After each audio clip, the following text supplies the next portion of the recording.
I think that when you get older, you know what you want and what you don't want. And especially when you drop your filters and you drop your parameters of what you want, I think it becomes much easier for you to have acceptance of others. Is that people always will say things like, oh, I want to speak just like you. No, you don't. I want you to speak just like you. I want that authenticity, because the minute you lose that, people are very smart in today's world. They will choose someone else who shows the authenticity, especially because there's so much falseness today in people. They try to be something that they're not. And I think a lot of people are just uneducated. They don't understand what that person, what that theory, what that culture is going to bring to them as their family, and everything else that they're doing, the business.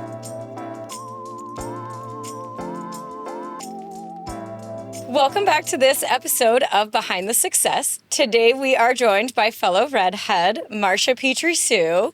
She is the guru of gurus. She is an author of 5 amazing books. She's a public speaking coach.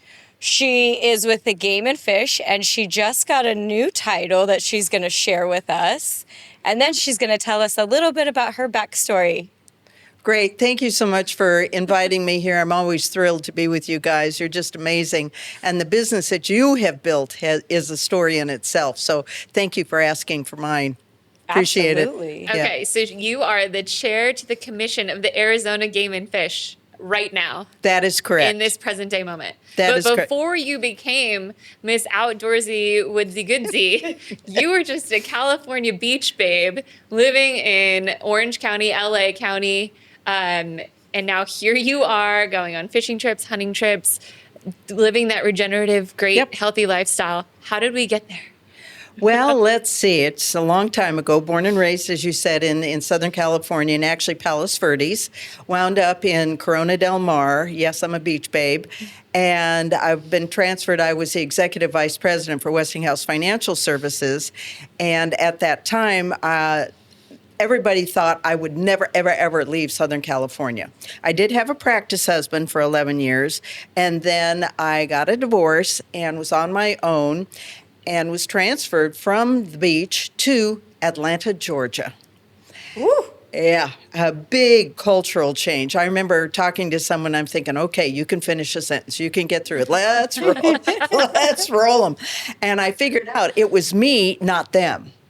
And I was down in Atlanta for 4 years. Fabulous time. Great time doing turnaround with Westinghouse. Then I was transferred to Arizona, my current home, in 1990.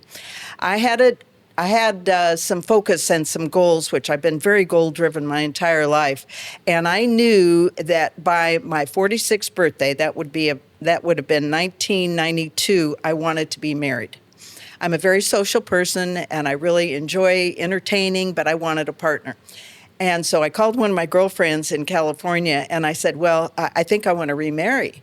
Dead silence. And she said, are you going to date? And I said, that's usually how this thing works. And she says, you can no longer choose who you date. You have dated every jerk, every wingnut, every dipwad in the world. And she was right. She was right. She says, you have to find a matchmaker. Well, this is way before eHarmony or any of the online stuff. Well, as you know, right? And so I found in 1992, I found a place down in Tempe, and it was called the Professional Connection. After all, I was a businesswoman, and I was an executive. And so I joined them, and my husband, Al Sue, was my third date. And one of the goals, and this is the big message I always have to people, women, men, whomever it is, stay flexible, stay open. Don't have your little lane where you say, they can't be this, they can't be that. So I thought, okay, I'm going to throw away the list, and I will date just about anybody as long as they're not Jack the Ripper. And so Al was my third date, and we could not be any different. I'm the consummate beach girl. I did cotillion, etiquette, all that kind of stuff. Skiing. Never had camped. I hadn't ridden in a truck, didn't own a pair of jeans because mother called them dungarees and only farmers wore them. And so I thought, okay, so when I met my husband, Al Sue, first time he had on jeans, drove a truck, and talked about camping. And I thought, okay, I can do this. I can do this. And so we met in February. We engaged in July. We married in November, 33 years ago. That quick? I didn't realize it was that That- bang, bang, boom. Well, I think that when you get older, you know what you want and what you don't want. And especially when you drop your filters and you drop your parameters of what you want, I think it becomes much easier for you to have acceptance of others. And that's not just for relationships. I think that's for a lot of, whether you're in business or whatever it is, you need to drop some of those expectations that we have floating in our head. You were just waiting for a cowboy to show up, and then he did. Apparently. Whisk you away on that ATV. Yes, I guess. So we made a deal. You do my stuff, I'll do your stuff. So his wedding gift was season tickets to the Gamage. I don't think he'd ever been to a concert that didn't involve a banjo. And I certainly had never done the stuff, hunted, camped, shotguns, any of that he did. So we made a deal. You do my stuff, I'll do your stuff. His, as I mentioned, wedding gift was tickets to the Gamage. Mine was a shotgun. I had never seen a gun in person, ever. So here we are 33 and a half years later, and we still go to the Santa Fe Opera. We go to concerts. We just went and saw some play that I have to be very selective, though, very selective. And he's been very open. And fast forward, I am now the chair, as you mentioned, for Arizona Game and Fish Commission. And so proud of that. We hunt and fish all over the world. As you know, your husband, Kendall, is at my house right now hanging 2 fish that we caught in Panama. So it's been wild. And all we eat is what we take. So I think that's one of the reasons we're staying as healthy as we are. And our doctor says it's the mitochondria in wild game that keeps you healthy. That's amazing. Yeah. I know. Your It's very anti-aging cool. regimen is 10 out of Top 10. notch. I Yeah. talk about it with all your friends in Charter 100. I'm like, Marsha tells me to do it, I do it. It's so easy to be me. It is. It is. Well, and a friend of mine wrote a book. It says, "Be yourself. Everyone else is taken." Oh, that's cute. Yeah, isn't that great? Because so many people, especially you were talking about doing presentation skill training and being a public speaker and doing keynotes and that, is that people always will say things like, "Oh, I want to speak just like you." No, you don't. I want you to speak just like you. Yeah. I want that authenticity, because the minute you lose that, people are very smart in today's world. They will choose someone else who shows the authenticity. I think that's why your business and what you're doing is so incredibly fabulous, because you let people be themselves. You know, the expectation to drop all the falseness and all that, it's the true you, which I think is really credible. Yeah, I will say, I think we tell our clients to not be overly polished or politically correct because it's so boring. Very boring. We don't need any more of that. People see right through it. Oh, for sure. You know, and I think that when you look at some of the podcasts and some of these other things going on right now in social media or wherever you want to go, I think that that's something that if you become right and true to yourself and to your message and to who you are, that people see that. You know, People I really used to see be, when I first moved out here and my political affiliations became what they were, I was so scared for people to find out. Because I was like, oh no, you know, I could alienate like the other side and God forbid they don't want to work with me. And then I decided that that was really exhausting to be kind of disingenuous and, you know, be like, oh yeah, I hate Donald Trump too. You know what I mean? It was like, Yeah. well, that's not actually how I felt. And I just decided to lean into completely being like, nope, I wear my MAGA hat proudly. And if that upsets somebody, then that's for them to have to deal with. But I'm not going to worry about it because I'm happy to engage in debates on both sides. I've lived both sides. I literally used to work for Hillary Clinton back in the day. So I do understand politics. But it was just so much easier and way more freeing to just be able to be myself. Right. Versus It have really to be, like, is. so buttoned up. Because trying to be something false is hard. It's exhausting. It's You're very wearing exhausting. a mask that cannot come very, down. And what mask do I wear today? You know, who do I have to be today? Who's my audience? Yeah. And that sort of thing. I think it's very, very difficult. So I wore a mask for many years, but through millions of dollars worth of therapy, now I'm much better now. You sailed right on through. And that really helped me tremendously, you know, is going to someone that kind of helped you break through everything. Letting your religion show. Yeah. And I've it's never been worried about that for some reason. And it's interesting to me because I'm not outwardly, oh my gosh, you have to follow my Christianity thinking and all that kind of stuff. But when I speak, and especially after doing keynotes and stuff, people will come up to me and they'll say, "You're a Christian, aren't you?"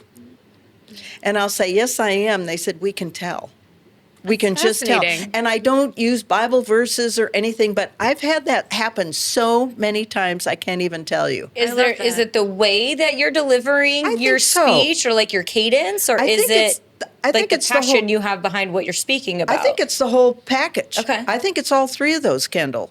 I really do. And I think when you let yourself show in every aspect of who you are, people see it. And especially because there's so much falseness today in people. They try to be something that they're not. Yeah. And people see right through that in today's environment because there are too many people out there that are true to themselves, that let themselves show the real who they are. So I think that's really important. Well, and I think you're really good at helping people find that in that when they use you as a coach. I know, can you believe it's been almost 20 years since I worked with you? And was speaking at group settings where they were all could literally be my mom and then some for some who were there, and how you helped me engage a room of 120 women, make it natural, make it flow. And what are they going to listen to this 20-year-old talk about? Yeah. Plastic surgery. Yeah. And why it's for them. But I think it helped in all facets that I didn't know would come later. But I think you helped even just finding a good tone that made sense for me, which I know isn't the same for Layla, right. Which I know isn't the same cadence for you. Right. So whether it's one-on-one, one on a few, or one on many, the biggest group I ever spoke to was 35,000. I know. Well, my 125 out the water there. No, I'm just saying I've been in a lot of different environments that way. And when you try to change yourself to be something different in front of all of those different kinds of groups and situations that you have, audiences that you have, people see it. And if you're the same, however, if you just customize to what they're speaking to or what they're thinking, I think that's where the true you shows. I'll give you an example. I do a lot of outreach now for Arizona Game and Fish. So I just spoke to the Paradise Valley Rotary Club. Okay? Well, that's fun. People, they don't have any idea what Arizona Game and Fish does. They don't realize we have a budget of $183 million. We have 675 employees. We take no state tax revenue. We're totally self-funded. That's crazy. It's crazy. It's crazy. We are one of the few commissions in Arizona. I think there's one other. I don't even know who it is. I wish I knew. I probably used to, but senility is hard.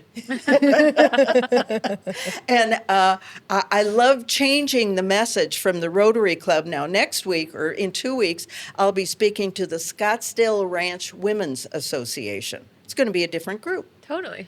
Yeah, so I will have a different message. It will be the same outcome that I want, but I'll change my examples and that sort of thing. So I think that when we look at bringing the authentic us to something, we just understand, who am I speaking to? And I think that's why my speaking practice was so successful, because I would tailor my message around the 35,000 was the Pampered Chef annual convention. Oh. That's a different group than it is speaking to a law group. So when you can change that messaging, keep the true you as a messenger, then I think that's the authenticity.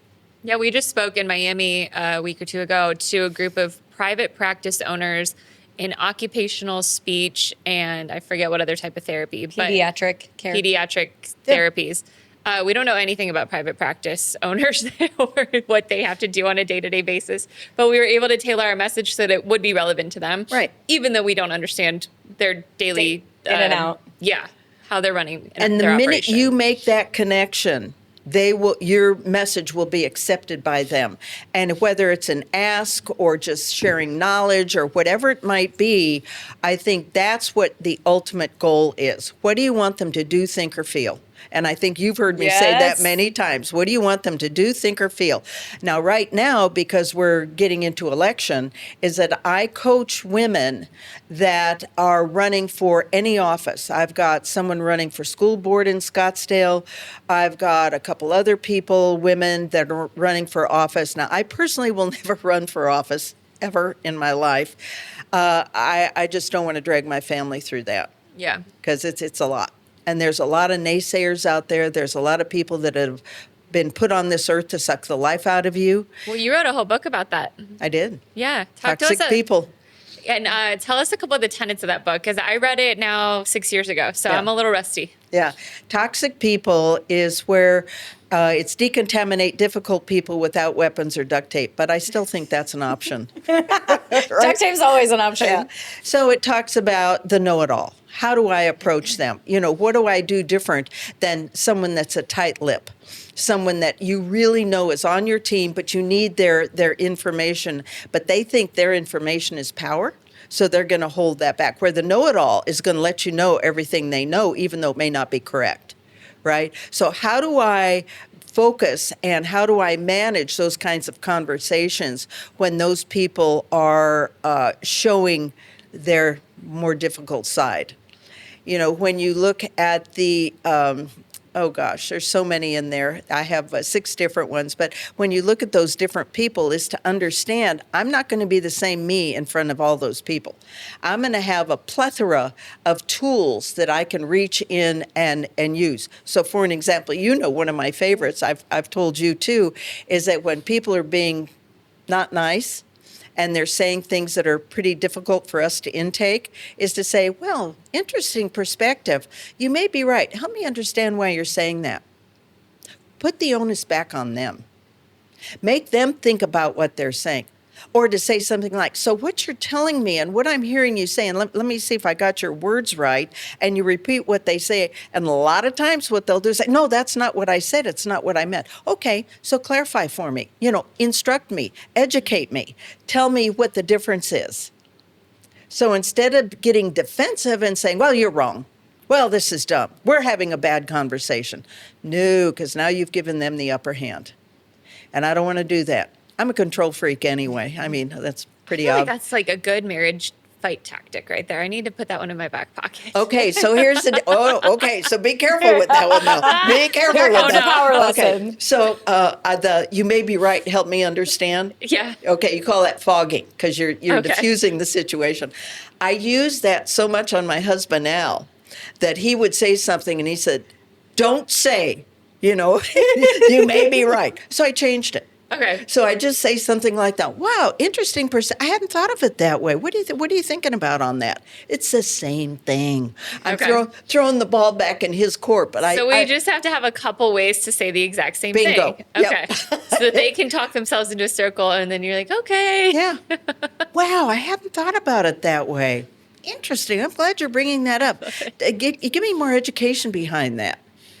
You know, I also know with my husband, because as you know, I'm Myers-Briggs type indicator certified, and it's a behavioral tool that we use in communication. And when you know that you're different, like I'm a point person, okay, control freak, bottom line, get it done, see you bye. My husband, on the other hand, slower paced, he needs data. He has a very difficult time making decisions. Oh my gosh. I think him and Eric are truly the Oh, same no, I know they are. person. They're the same person. I'm dead right now because I'm like, oh my God, why is he hemming and hawing over this really Okay. inconsequential decision? I know. And so what you say is, I can see that we need, not you, we need to put some thought behind this. And so how about if we talk about this again tomorrow night? Or what? I need a couple days to think about that. Will that work for you? You say that Oh to yeah. them? Oh yeah. So now we're the ones freaking taking longer to make the in decision? the world because all right, I puttery. got the upper hand now. You know, Oh, so my we want to goodness. give them back the power. But how do we ever get to the decision part of this? Because in 2 days you go back and say, you know, I've really given this some thought. You probably have too. You go ahead and tell me what you're thinking. Okay. What if my situation is where do we go for dinner? Because I feel like this one Shoot me in the head. takes way too long to get to the bottom of. I can tell you 15 places we could go to dinner. I will like all 15. but we will hem and haw over this. Okay, so this is Al. Okay, so where do you want to go to dinner tonight? I don't know. Where do you want to go? That's Al, right?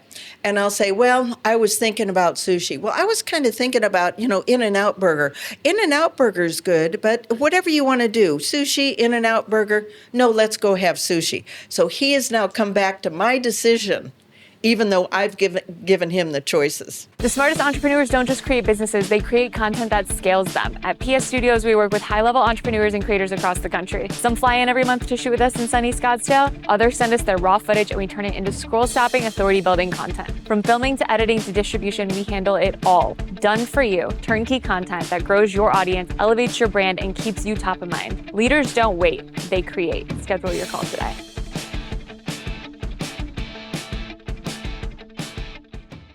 I like that. See, this sometimes happens to me. I'll say, But see, we want immediate answer.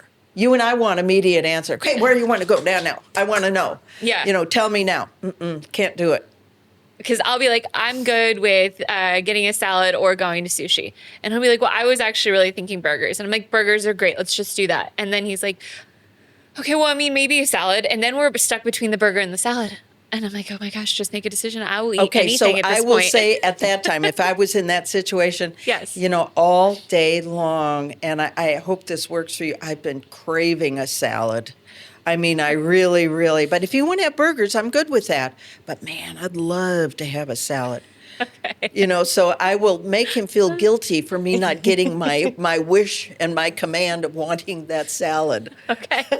I love it. This is tactical marriage advice. So you can read any of Marsha's books, and if you're not in business, just forget it. Just think about your partner. Yeah, right. And how you can helps. It helps. I mean, we've been married now 33 years. It'll be 34 in November. I think it may work out. I think so. Are you okay? Going to make it to 34? Let's talk about Myers-Briggs for 2 seconds. Yeah. Are you an ENFJ? I'm an ESTJ. Okay, what's the what does that one mean? I'm extrovert. Yeah, which extrovert and introvert sometimes are misnomered. Extrovert means that you will make a quicker decision. Introvert means that it takes you time to recover. So I like when I want to recover, I can go out and party. I can go to happy hour. Al wants to stay home and chill in the backyard. Okay? I don't. I want to be around people. But I have learned how to understand that. So that's why we do so much stuff. And now after 33 years, he's realized, and I've learned how to pace it. So I can only do like two to three, max 3 dinner parties a month. Okay? So I usually do like one every other week. So that you have the good balance of doing solo at-home stuff too. But we go out with people 2 to 3 times a month. So I still get my socialization in. It's just not at the house because I love to cook. For sure. I love to cook. So then at night, we will sit outside. Like right now, we're sitting outside. I'm freezing to death. Okay, we've got a heater out there. I've got my wrap on. I've got this lap blanket. It's tough in Scottsdale, Arizona, everyone. I've got a hood on, my little hoodie. I mean, it's freezing to me, right? Yeah. And he'll say, "Are you okay?" "Oh yeah, I'm fine." Like I'm having a teeth are chattering, but we're okay. And he'll say, "Do you need more wine?" "Yes, I need more wine." And a blanket. Yeah. And he'll say, "Do you want to go inside?" I said, "If you do." So I'm kind of like, and he'll say, well, yeah, let's go inside because he can see I'm freezing to death, right? So it's kind of finding that balance after all these years and knowing what his wants are, but still satisfying my own. Because I think many people, both men and women, give up too much in relationships. And when you're giving up too much, I think that creates for friction, which will cause divorce. Okay, because you get resentful. Yeah, you're like, get I'm resentful. giving up all these things. Well, that are I'll show important to them. me. Yeah. Yeah. That's my first marriage. My practice husband. No, I remember with Eric, I am a very avid skier, and going to Europe to ski for him as a beginner green skier is not advisable. There's really not a place to learn on those mountains. No. And it's, it's a long haul to get. Well, and a lot of them don't groom, too. A lot of those And they don't speak English. You're not No. taking a lesson from Mr. Frenchman who's excited to teach you. So anyways, I go on these trips without him. And at first he was not thrilled about that because he's like, oh my gosh, you're going on this insane ski trip and you're going with friends instead of with me. And I had to really work to reframe that. I was like, listen, it just won't be a fun experience for you. And then because I will be so stressed out about how you're doing on that day, I'm going to miss out on the fact that I'm doing something that's on my bucket list. And so through that, he was able But to... you're making it about him. Right. His See, and safety, when you him having fun. When me you switch not, it around to yeah. their needs, their wants, their likes, is a whole different story. And that really, really helped because now he's like, good, go have a great time. Like, I want you to have that experience. And he understands it wouldn't be that fun for me at this point of my like ski career. Right. Well, it's like Al going goose hunting, up in South Dakota. 3 times a year, I think, goose, duck, whatever is flying in the air or whatever. I don't know. But he brings it back. Oh, and that smoked goose is so good. I know, isn't it? It's my favorite thing it really ever. It's good. So that's good. I would love to go on those trips. I would love to go up there, but it's boys. It's his boyfriends. Okay. And you respect that. Fine, yeah. Because I do enough girl stuff. Italy, Greece, Oh, yeah. all the fun stuff. All the ladies. Yeah, all the ladies. Yeah. So he's good with that. I'm good with that. However, I think you really have to have some self-awareness and you have to be real happy with who you are. Yeah. And I think that's where both men and women, if you're not happy with who you are and who you have become, being alone is a stretch. And it's very, very difficult. We have seen this with some of our friends who I won't mention. You and I know. And now they're finally at this age coming into their own. They say, no, I'm kind of good alone. I don't have to have, an anchor. Yeah. Yeah, I've never had to have an anchor. Okay, so talk to us about the American dream and what that means to you. The American dream is living in a republic, which we are, that is freedom. Freedom to me, I don't want a lot of rules. I don't want a lot of government overseeing every single thing I do. I want to be free, but I want it to be safe. And to me, living where we are in the United States of America is so important. And if people don't like the United States of America and you don't like what's going on in your community, I highly recommend you go somewhere else. And I don't care if it's Mexico, I don't care if it's Canada, I don't care wherever it is. Go to another country. New Zealand. I've been to New Zealand 6 times. I've been to Australia 6 times. Well, I'm moving to New Zealand. Fine, go and look at their government. Look at the restraints that they have on themselves. Look at what they can or can't do. 2 of our very dear friends are New Zealanders. And they are finally, after 12 years, able to move here. 12 years. Friends from South Africa, took them 8 years to come into this country legally. Wow. And why are they leaving? Because of the oppression. Well, they're getting slaughtered. Well, yeah. It's disgusting. Yeah, exactly. I mean, my family's all Iranian, and they would do anything to be Exactly. able to all be here. Exactly. So when people are flying their flags of whatever other country, I highly recommend you go back to that country. Yeah, go to If you- Palestine. Let's see how you like it. Yeah, exactly. And I think especially when you get into some of these alternative lifestyles, when they say the United States doesn't treat me well, go someplace else. See how you're treated Go to comparatively. Iran. Yeah. I would love to see how the transgender community supports Right. you in Iran. Yeah. That'll be interesting. Go to Hamas. I don't care. So I love being an American. I love flying my flag of the United States of America. I love supporting people that support the democracy that we live in. And I think it is so critical. However, when you don't like what you're living in, you better understand who you're voting for, and you better get out and vote. So this is my hope, is that if you're not registered, if you've moved, if you've been married, just gotten married, change your name, whatever it is, make sure you re-register to vote and get out there and vote. Encourage your friends to vote. As you know, I'm very involved in politics, and I'm a precinct committee chair and all that kind of stuff. And it's just so important. I don't care what side you're on. Just get out there and understand what you're voting for. And when the results come in, you better like it, because hopefully it's what you voted for. you know, and if you didn't vote, you can't complain. I'm sorry. Don't complain to me if you don't vote. So critically important. I love the United States of America, and every time I travel internationally, you see it. You know, you guys have been Yeah. all over the I'm U.S. always so happy to come home. I love other Abs- countries, and I have so much fun when I'm in other Right. countries. But it is always such a relief to know that this is where we get to come home to. Right.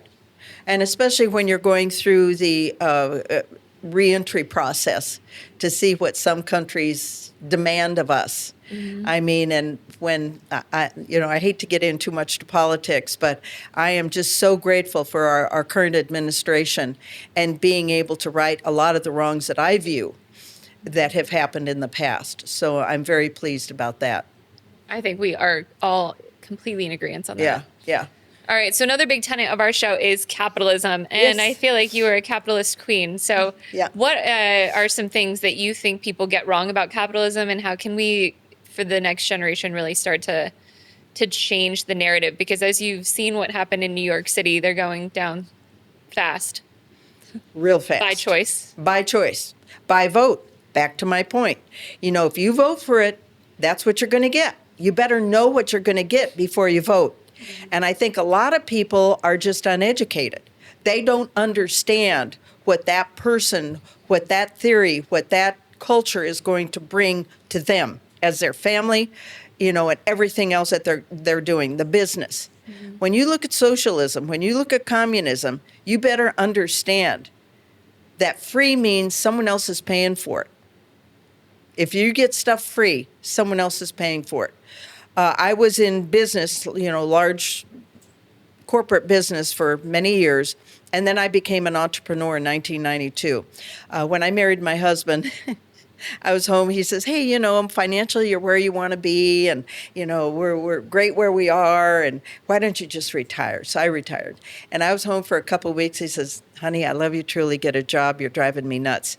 And so I had been the media front for Westinghouse and for many of our projects, and I thought, well, I'd like to be a professional speaker, and I'd done a lot for our company, and I was the media front and did all that, and I thought I want to be a professional speaker. Well, I didn't know the industry or any of that. So to become and go from business into entrepreneurship, you know this, you better learn and find out what you're stepping into.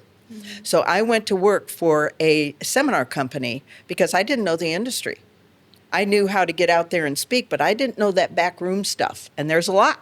There's a lot. When we walked into this studio, there's a lot. There's a lot going on here, a lot of expense, a lot of capital, a lot of overhead and everything else. Some people don't know way. that. Who's your audience? Who are going to be my clients? You know, who's going to actually pay me for what I need and what my business is? So I went to work for them for, it was about 4 years. And then a lot of my business friends came back to me and said, "Hey, I understand that you're speaking now. Could you come in and could you do a little sales kickoff for me? Could you do this?" Well, it wound up that I was doing more on my own than I was for the seminar company. And so my husband Al said, "You're going to have your own business going on. You better think about incorporating and becoming that entrepreneur business." And so I did. And I stopped doing that about a year and a half ago. But Oh my gosh. yeah. What do you do with all your time? I know. Well, Oh, please. being I'm chair of the kidding. commission is one, and Charter 100 is another, and I And do. we've got NRA I've got and a million NRA, and a I've half got- other things. Yeah, and a lot. There's yeah, and no I'm dull also moments. on the board for Wildlife for Tomorrow, which is the 501c3 for Arizona Game and Fish. So we make all of our money goes directly into conservation for Arizona Game and Fish. So I'm on the board for that. And so I started my business, and it was very successful, but it's building your audience. Who's going to be your customer? Who do you not want to be your customer? And I think that not want, when I talk to people that are just getting into the speaking business and creating their own revenue and focus, is I say, you know, who do you not want to be your audience? Oh, no, I want everyone. No, No, you everyone isn't your audience. Writing a book, well, everybody's my audience. No, they're not. Yeah. You know, you have to know specifically who you want Right. and how you're going to get through and message to them. Because that messaging, you know, you guys know better than anybody, messaging is the key. Oh, yeah. We know exactly who we don't want. Yeah. And you know exactly who you do want. Yeah. Yeah. For sure. But so many people, I think, especially entrepreneurs, don't get that. They don't get Yeah, that. I mean, it's taken a long time before it was like, oh my gosh, any business is good business. And then, we did a lot with nonprofits and we realized that was just not Right. the route to be going. It's and not, so there's no money behind it. Yeah. well, and a lot of them aren't paying the bills, which was like, okay, we're doing something to help you, but you have to come back and Yeah. Well, and I think the other thing with that too is to understand that as an entrepreneur, you have to decide when it's time for you not to do some things. So what I started to do, because this is what I taught when I was in business to people, is that if they said, well, I'm in overwhelm, my plate is too full, I would have them do a daily log. And I said, I'm not spying on you. I want to see, what are you doing that is not a good use of your talent? Because what I want to do, I want to take that and give it to somebody else. I'll hire a part-time something to make the copies or do the things that are not a good use of your talent and skill. I hired you for the talent and skill. Right. Not to do this other stuff. And once they understood that, and once I started doing that, I was able to get a business manager.